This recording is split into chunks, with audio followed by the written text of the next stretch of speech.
Eric Blum, vous êtes le CTO de BMC Software, un éditeur de logiciels bien connu. Et le sujet qu'on avait envie de traiter tous les deux, c'est de la transformation numérique, mais vu du point de vue des collaborateurs de l'entreprise. Parce que dans un contexte de transformation numérique, évidemment, les collaborateurs sont impactés. Alors comment améliorer leur productivité? Comment améliorer leur adaptabilité à ce nouveau contexte? Oui, la transformation digitale est dans toutes les entreprises. Cela veut dire que la technologie est au cœur de tous les services. Donc pour les utilisateurs ou ceux que l'on considérait comme utilisateurs, comment les aider à appréhender cette nouvelle transformation? Voilà. Effectivement, il fut un temps où les utilisateurs étaient considérés par l'informatique comme des usagers, et maintenant c'est presque des clients en fait. Absolument, et dans ce contexte, l'informatique doit recomposer le mode de collaboration qu'elle a avec ses clients, qu'ils soient internes ou externes, des services qu'elle fournit ou des services qu'elle met à disposition au travers de prestataires externes.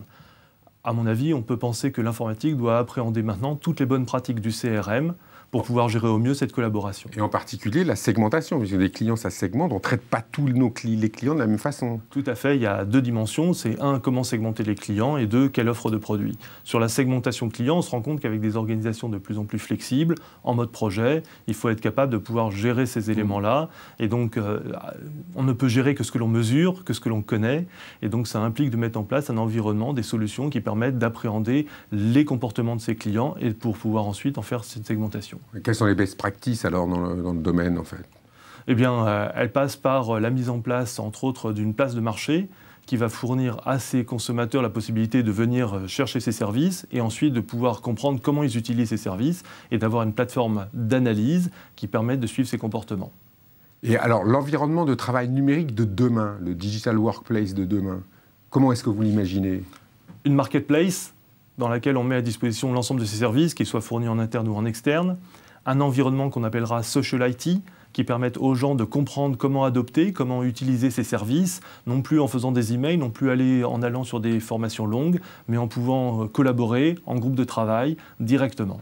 Très bien. Et comment est-ce qu'on peut personnaliser l'accompagnement et le suivi de tout ça, puisqu'il faut bien gérer la transition entre l'existant et ce fameux digital workplace de demain?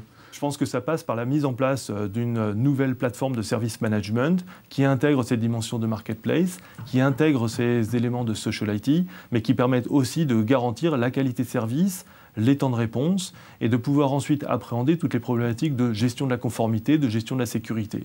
Donc on voit que c'est tout un ensemble de problématiques qui sont, je dirais, centrales à l'informatique, qu'il faut mettre en place, et c'est ce que les plateformes de BMC permettent de faire.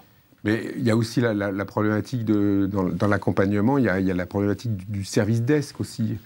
Exactement, c'est le premier point de contact des consommateurs de ces services, qu'ils soient en interne ou en externe, et le service desk devient effectivement, d'un point de vue tout à fait central. Parce que faire du service desk sur des applications de l'entreprise, c'est une chose, mais faire du service desk sur des applications, y compris de services cloud qui viennent d'ailleurs, c'est... Mais c'est là où l'informatique devient un broker. Ouais. C'est là où elle doit être capable d'onboarder des nouveaux services qui sont externes, et ensuite de pouvoir gérer la relation avec ses fournisseurs. On se rend compte d'ailleurs que de plus en plus d'entreprises sont passées de quelques fournisseurs de services à plus d'une trentaine, une cinquantaine de fournisseurs de services. Donc ça veut bien dire que cette plateforme de service management doit jouer un rôle central dans la relation entre les consommateurs et les fournisseurs. Alors, vous l'avez dit, on ne gère bien que ce qu'on mesure. Justement, comment est-ce qu'on peut mesurer les progrès accomplis dans cette transition auprès des collaborateurs? Quelques métriques, évidemment, la qualité du service, les temps de réponse. Le deuxième élément, c'est la vitesse d'adoption et le niveau d'adoption des nouveaux services qui doivent donner cette meilleure productivité. Et dernier point, la bonne pratique aujourd'hui, c'est de faire une enquête utilisateur sur un sous-ensemble de l'ensemble des utilisateurs une fois par an. Notre recommandation, c'est de basculer dans une logique beaucoup plus régulière, beaucoup plus fréquente, sur un volume beaucoup plus étendu des consommateurs pour pouvoir comprendre leur niveau de satisfaction et pouvoir y répondre. Eric Blum, je vous remercie. Merci beaucoup.